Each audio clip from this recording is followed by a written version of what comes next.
Okay, welcome back to Rockford Reading Daily. I believe this is episode 37.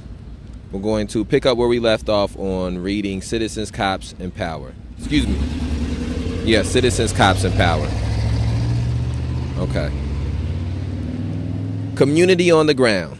Quote, workable if not intense, end quote. It is one thing to make normative assertions about what community is or should be, or to build policy around the idea that a community can be an effective partner with state agencies like the police. But it is something else entirely to expect that these assertions about community will possess any resonance or utility in the community itself. What if residents in urban neighborhoods do not themselves share the normative vision of a thick community? What if they neither possess nor desire the degree of connection that community policing presumes? What do urban residents want from a community? Something thick or thin, or nothing at all? Each of the citizens interviewed was asked to talk about community, to explain what the term meant. They were asked to discuss the various social groups to which they belonged and whether any of them rose to the status of a community. In so doing, they explained what to them constituted a community. They were also asked to talk about the neighborhoods in which they lived and to assess whether those neighborhoods warranted the label of community. Recall that community policing, like other moves to maximize local democracy, rests upon an assumption that a neighborhood can, in fact, be a community. It was thus essential to determine whether, in practice, the two are conflated by urban residents. As respondents expanded on their answers, a remarkably consistent set of ideas about neighborhood as community emerged. People of different incomes, races, and ages all return to much the same vision of community. Notably, this vision does not conform neatly to the thick and thin versions elaborated by theorists, but lies somewhere in between. All of the respondents displayed a desire for their neighborhood to possess a sense of community. It clearly persists as a term that feels good. However, none of the respondents describe community as a repository of fundamental values or as a forum for the elaboration of a consensually generated political program. In this way, they provided little hope that a thick version of community can underwrite projects of neighborhood governance. But their vision was not entirely thin either. Theirs was instead a sense that living together in a neighborhood implied a connection that needed to be established and reinforced. This sense of a connection, however, did not derive from values or political programs, but from the basic needs for ontological and physical security. Urban residents wanted to know who their neighbors were and to exist in relations of basic friendliness and cooperation. They wanted to be able to predict what their neighbors were going to do on a day-to-day basis and to rely upon them when in need. Such basic knowledge worked to reassure residents that they could manage their daily affairs without disruption and live in their homes without tension. As Chloe, a West Side resident, summarized the point, the goal is for, quote, workable, if not intense relations with one's neighbors, end quote. Interviewer: would you call this neighborhood a community? Chloe: in some senses of the word, I would. Though there's, like most cosmopolitan cities, there's a sense of people being off on their own and somewhat disconnected because people seem to, in cities very much, maintain their own life inside their property. But what does make it a community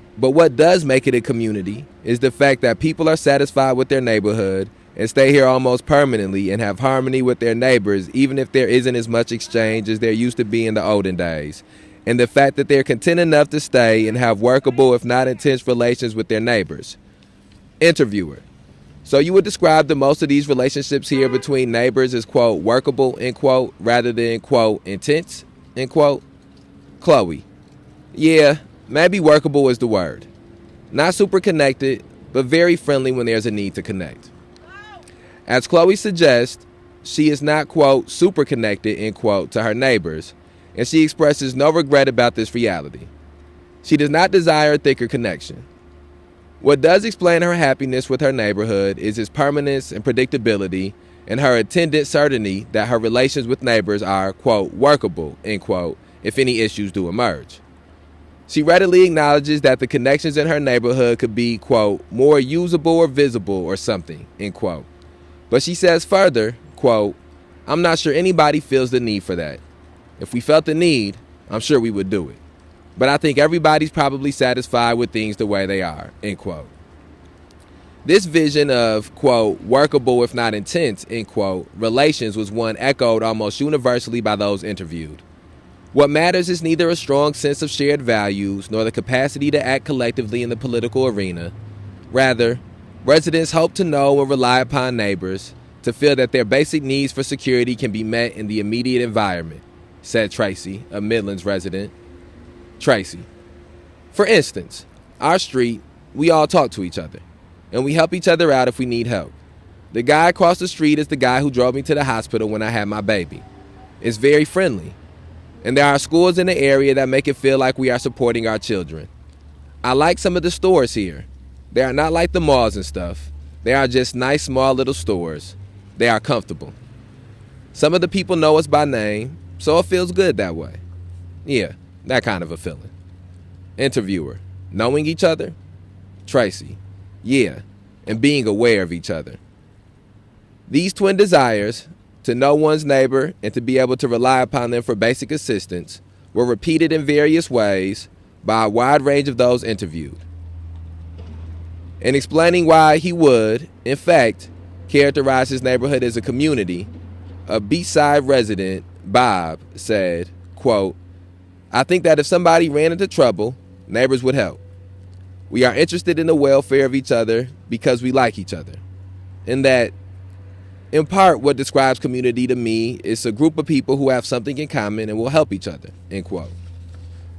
Sally, a Midlands resident, explained how nice it is to simply wave at her neighbors as she walks home from work and to be able to have them wave back, or to be able to have them help out if she needed. Quote, one time, a neighbor's car got stuck down at the water taxi, and so she flagged me down and said, hey, could you give me a ride? And I felt really good being able to help out, and it didn't take a lot of my day. Respondents expressed happiness that they could borrow ingredients for recipes, share dishes of food, reciprocate pet watching services during vacations. These priorities on familiarity and reliability directly influence how respondents understood their responsibilities to each other. To the extent that they worked to establish communal relations in their neighborhoods, it was not because they affirmed moral values or developed a politics, but because they made themselves known and assisted others as they were able. The following 4 respondents developed variations on this theme. Nora, Eastside resident. I think for me, community would be defined as knowing my neighbors by name, not necessarily knowing their personalities, but at least feeling comfortable to stop and chat with them a little bit, knowing what kind of car they drive, and do they have kids, and what are the names of their children. Barb, Centrale resident. I think the first responsibility is just to get to know who our neighbors are. Get to know their names, whether they work all day, and let them know things about you, just to build relationships. It doesn't have to be like your neighbor comes over every other day for coffee, but just so you know who they are. You know that in that house, blank lives there, and she works all day, and she usually gets home around 5. That kind of thing. Just on your street, just get to know each other and let them know you. Carrie, Midlands resident. My attitude is normally that it's great if you can get friendly with your neighbors if you don't feel like you need to be close to them as long as you are friendly or cordial and that kind of a thing. And that sort of watch out for your house and watch out for their houses. And you hope that your neighbors do the same for you when you are not around. Christy, Eastside resident. I think it's important that you communicate with your neighbors, know who they are on a first name basis. Know when you are here, when you are not here. Do you need me to watch things? Some people will consider it being nosy, but I think it's considered being smart because you know what's going on in your neighborhood, and then you can see when things aren't quite right. Somebody's hanging out that shouldn't be hanging out. And that brings us to a stopping point at the bottom of page 32.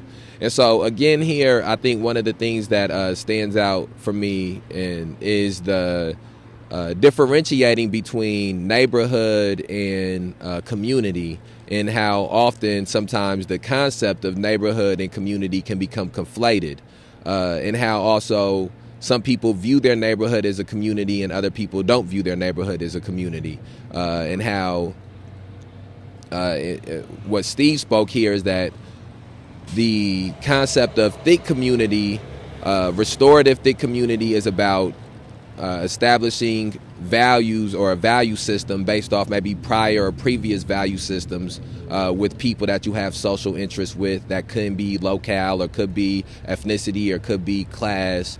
And then another form of thick community is a discovering of thick community, which is more closely associated with people trying to form political power in a neighborhood or a locale, or form political power with common ethnicities and common maybe social constructs.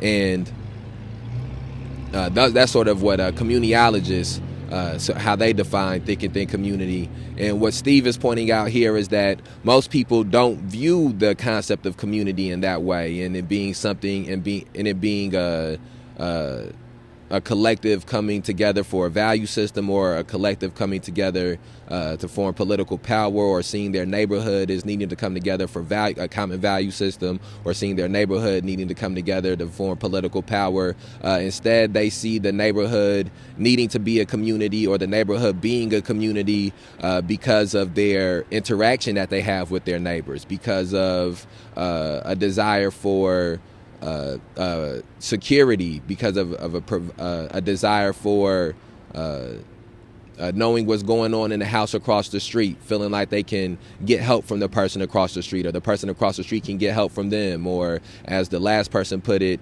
knowing what's going on in the neighborhood. So if something is happening out of the ordinary, they can be alert to it. And those are the things that these people are sort of seeing as community in one specific locale or one specific area. And so again, I think the thin line between neighborhood and community, the thin line between the different forms of thick community and thick and thin community are all things that I take away from the passages that we've read thus far from Citizens, Cops, and Power. So we got another segment coming up here. I'm going to end this segment right here, and then we will the next segment will pick back up. So okay, let's finish reading where we left off at, or let's pick up where we left off at. Sorry, I had to stop that segment for a second. All right, at the top of page 33. If there are common values uniting these residents, these revolve around security, not some deeper morality. Residents seek comfort through knowing that their neighbors are people with whom they can minimally relate and upon whom they can occasionally rely. They want to be able to understand and predict what will happen daily in their locale. They want to know when others are coming home from work, where in the neighborhood they can acquire a tool or emergency babysitting, whether they can rely on others to ensure proper maintenance of homes and yards. In this predictable and reliable landscape, residents can expect minimal disruption and can easily identify those ruptures when they do occur. You can, as Christie said, quote, see when things aren't quite right, end quote, and respond accordingly. Not surprisingly, the lack of this predictability and reliability was noted by those who lived in neighborhoods where they appeared to be absent. As Roland, a young resident of Centralia, noted about his neighborhood, which is dominated by multifamily housing, quote, community is something you read about in the newspapers, end quote. For him, because of the transient nature of his neighborhood's population, durable relations were impossible. His neighborhood, he noted, was merely a place through which people passed, quote, a foothold before they got into a community, end quote. These and other impediments to the development of sustained, solid relations in neighborhoods will receive attention in Chapter 2. For now, the point to stress is that those interviewed never described urban community as a crucible for either moral grounding or exercises in political self-determination. The thick versions of community, in other words, possess no resonance. Neighborhood as community does not appear to mean either a deep repository of shared values or a means by which people act politically. But it would also be inaccurate to describe the hegemonic sense of community as thin, because there is an invariant realization that the reality of propinquity breeds a desire for a lasting and predictable connection. The implicit recognition that they are anchored together in place means that residents feel a need to establish ties that are enduring, not contingent. Values are implicitly emphasized, but these relate to issues of ontological and physical security, a desire to be secure in one's surroundings, a hope that others will be helpful if asked, a simple interest in being able to neighbor, if one wishes. Residents want to know that no threats exist and recognize the need for some level of connection to ensure that sense of security. What, then, are the conditions that enable neighborhoods to be secure in the manner that residents most desire? And so then we come to a ending of that passage and the beginning of another passage, which is in chapter 1. And my main takeaways from the pieces that we've read in this episode so far is that the community that everyday people sort of see themselves as part of or not part of has to do directly with locale and neighborhood, and has a lot less to do with value systems of the past or building political power in the present, and that that the type of community that everyday people envision or imagine or think of is somewhere in between the thick and thin types of community that communiologists sort of envision. And security, I think that's one of the other things that came off as a high priority for people that imagine community. They imagine security to be part of procuring community, or procuring community to be part of having security. Okay, the building blocks of community. Because residents commonly expressed a desire for predictability and security, they were fairly consistent in enumerating those factors that might make that desire a reality. 3 factors, in particular, were regularly cited as important: property ownership and its associated virtues of pride and permanence, children and the means by which they serve to connect neighbors, including through local schools, and various activities that bring people outside and thus position them to engage in casual neighboring. Residents regularly correlated the possibility of predictable relations with length of residence.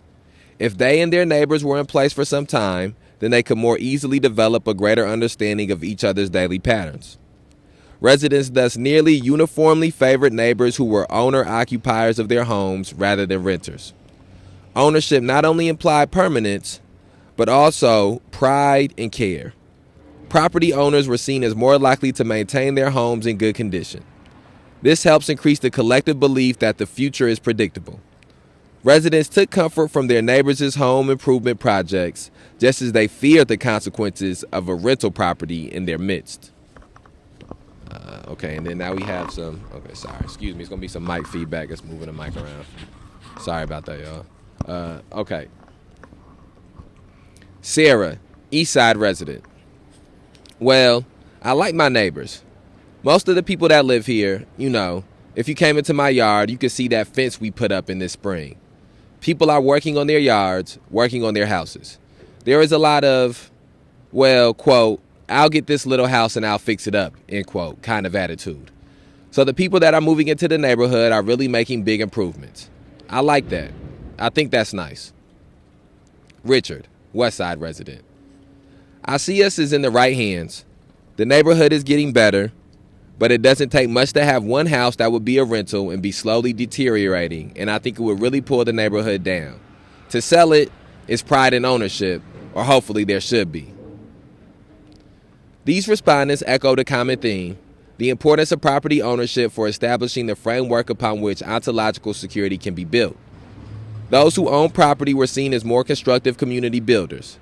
Their commitment to their domicile implied a degree of permanence and pride that would maximize the collective sense of predictability. A lack of pride in place would, by contrast, loosen the skein of neighborhood connections. Those respondents who lived in neighborhoods with a mixture of owner-occupied homes and rentals were especially fixated on the damage the latter could do to their sense of security. Property ownership was the most commonly cited variable for establishing the conditions for relations of security. What helped matters further, many respondents suggested, was if those homeowners were also raising children. Parents, they suggested, were particularly attuned to the dynamics of the neighborhood, ever aware of those families which also included children, and more inclined to be proactive in establishing ties. As Stephanie, a Midlands resident, put it, quote, people tend to get associated with each other more quickly, I think, through their kids. People are interested in who their kids are playing with and the kids who come to your yard and play, end quote. In a similar vein, Sally, a West Side resident without kids, commenting on her lack of strong connection to her neighborhood, said, quote, I think that maybe if I was married and had kids, then I might feel a little bit of I would have more connections maybe in the community itself, in this area. I would have more reason to have interactions with some other people in this area, end quote. Care for kids, then, as with care for home, increase neighbors' connections with one another. By extension, many respondents cited the importance of a local school as a means by which a sense of community could be sustained. This point was typically made by those who believed they lacked such a school or who believed that the policy of busing students throughout the city negatively impacted community building. As Lane, a neighborhood activist who lives in Westside, summarized it, interviewer, but your sense has been, since you've been there, that there has been a bit less of that kind of community feeling than you would like? Lane, oh, not a bit less, a lot less. I mean, because it's just a part of the modern pace of life and a lot of different things that happened in the 60s and 70s where you had, and into the 80s, where you had a lot of white flight to the suburbs. And then people doing things like not putting kids into community schools. In Seattle particularly, that's been, some people see that as, something necessary. And then you can also look at it as a real. That was a large factor that I personally think contributed to the breakdown of the sense of community because people, interviewer, the schooling issue? Lane, yeah, the schooling issue.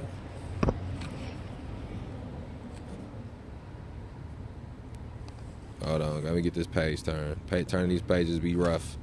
Okay. Betty, also quite active in local organizations, made much the same point. What is strange is getting a lot of kids bussed in. And it's not always for ethnic mix-up either. It's just that the kids get bussed in. And if the school district in the city saw the value in making each school as good as it could be, you wouldn't need to bus kids. Kids could choose if they wanted to go to another school, but the neighborhoods would be stronger because of that. For these respondents, as for many others, schools were an important means by which families could become more anchored and could thereby establish a stronger sense of neighborhood and community. The lack of a strong neighborhood school was a notable source of frustration for those who sought to build community. If property and procreation were considered critical means for establishing ties in neighborhoods, so was the simple activity of being outside. If residents desired a basic degree of connection, then opportunities for such casual neighboring were obviously enhanced if they regularly saw one another. Many respondents mentioned particular neighbors who made a point of taking care of their yards or of walking pets regularly, and thus served as a conduit for community building. Gardening was repeatedly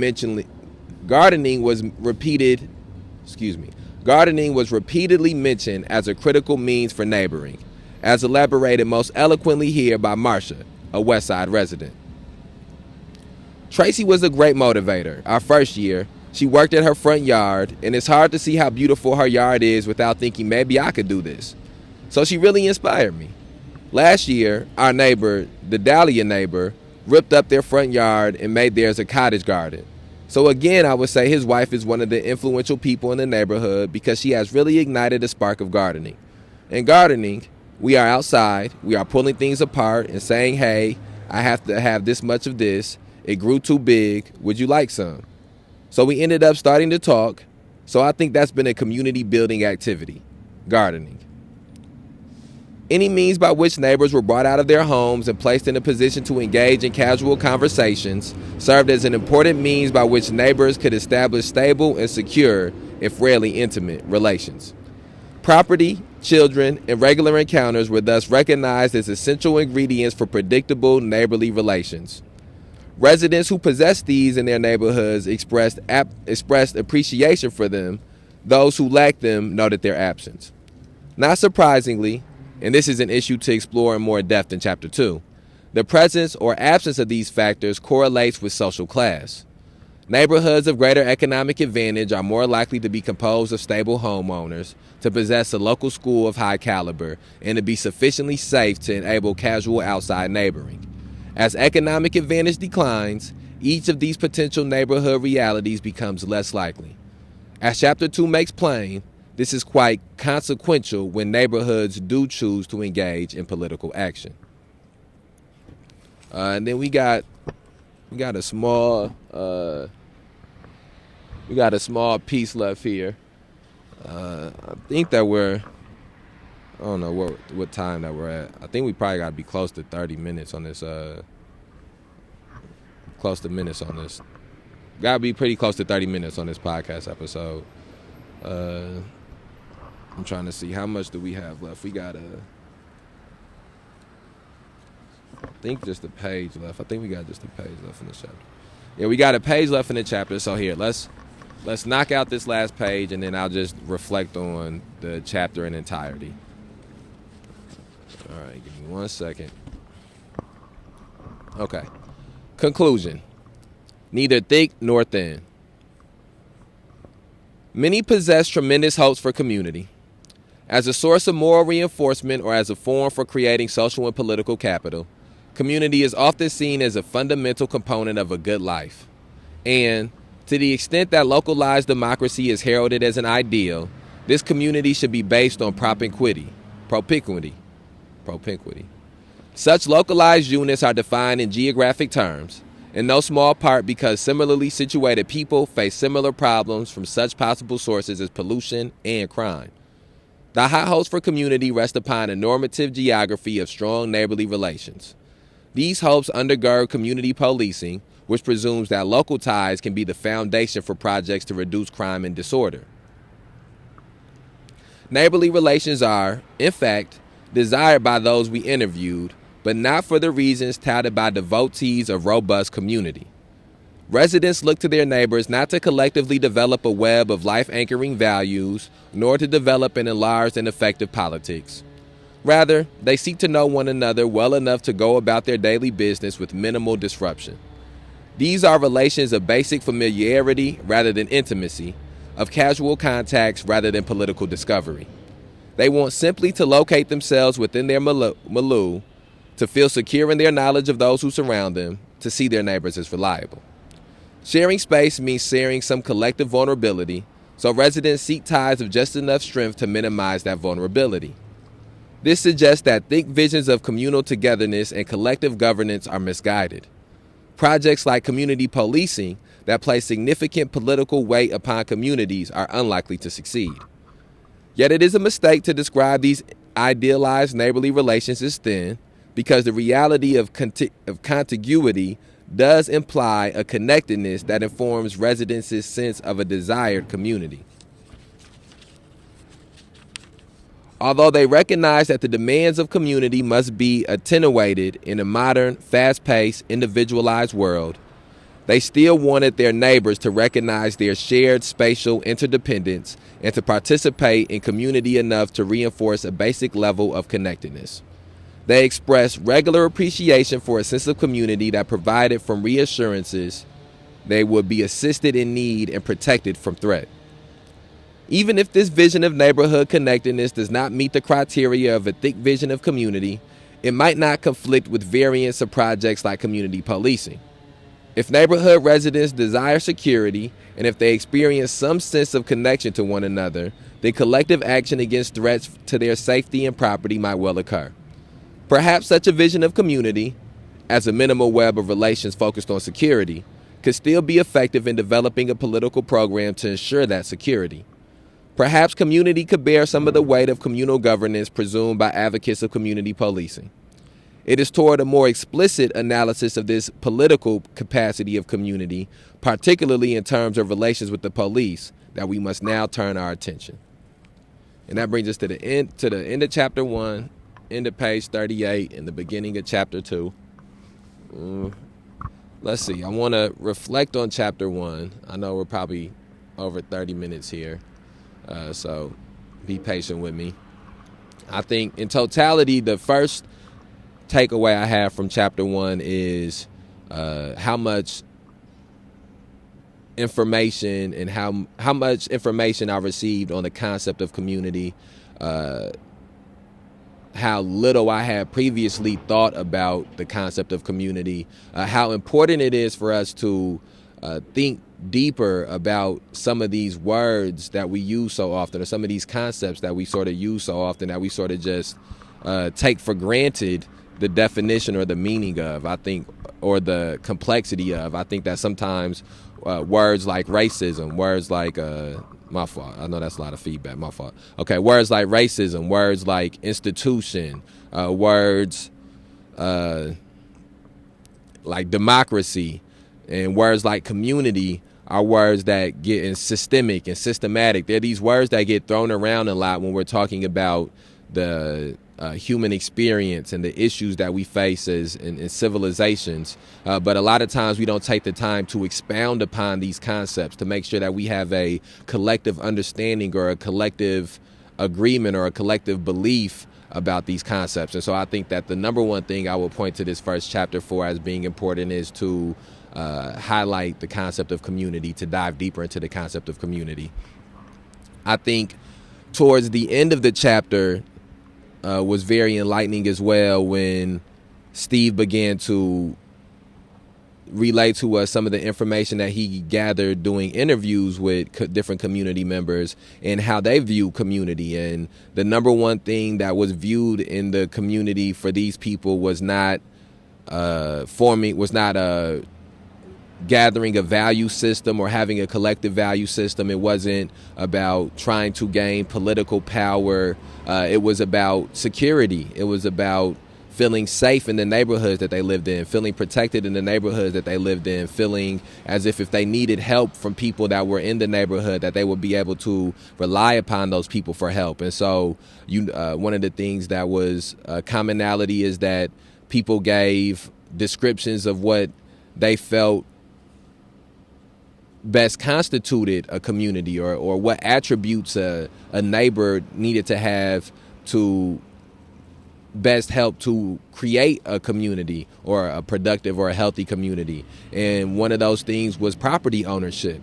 And one of those things was gardening. One of those things was having a good, adequate school in the area, was neighbors having children, was neighbors taking care of their yards and things of that nature. And as Steve pointed to towards the end of the chapter, those are things that become more difficult with people who are in a lesser class system, or maybe not even just a lesser class system, but who have less finances or less money, or who have less opportunity to do those things. If you don't have enough money to own your home, then you have to rent your home. If you don't have enough money to garden or to put a fence around the yard, then you can't do those things. If the neighborhood that you live in, the area of town that you live in, if the government and the powers that be and the school board haven't saw fit to make sure you have an adequate school in that area, then those things can be out of your power. And a lot of those things that they noted are things that are much simpler and easier to be done in wealthier neighborhoods, or in neighborhoods that are on a higher end when it comes to finances and things of that nature. And so even within that definition of community, you can see how in some sense it's a privilege to be able to live in a community, as opposed to just living in a neighborhood or living in an area. Or to have a sense of community can be a privilege. And so those are all some of the things that I took away from it. And again, I think my thoughts of community have expanded and have evolved. I now will be more cognizant of the way I use the word community, which I think is another thing that's very important about reading and literature and continuing to read, and it not just being reading one book one time or reading something every now and then, but consistently reading, consistently taking in this information gets you into a place of unlearning things that need to be unlearned and relearning things that need to be relearned, and expanding things that maybe you've already learned that you need to know, expanding and evolving those things. And so those are all the things that I took away from chapter 1. Looking very much forward to engaging in chapter 2. I want to thank everybody who has listened to the first chapter and the introduction of, make sure I get the name of this book right, Citizens, Cops, and Power by Steve Herbert. We will be back tomorrow with another episode. Please share this on whatever platform you're listening to it on. Like us on Facebook, follow on Twitter. May 30th Alliance too. That's our, if you type in May 30th Alliance on Facebook, M30 Alliance on Twitter, May 30th Alliance on Instagram, May 30th Alliance on TikTok, May 30th Alliance on YouTube, May 30th Alliance wherever podcasts are available at. And subscribe to all of those things so that way you can stay abreast to all new information. And again, we put these episodes out on a daily basis to give everybody an opportunity every day to begin on their journey to struggle against police terrorism, mass incarceration, and racial injustice, and to present people an opportunity every day to further their journey on the struggle to end police terrorism, mass incarceration, and racial injustice. I know this was a longer episode, but thank y'all for riding with us. We outside.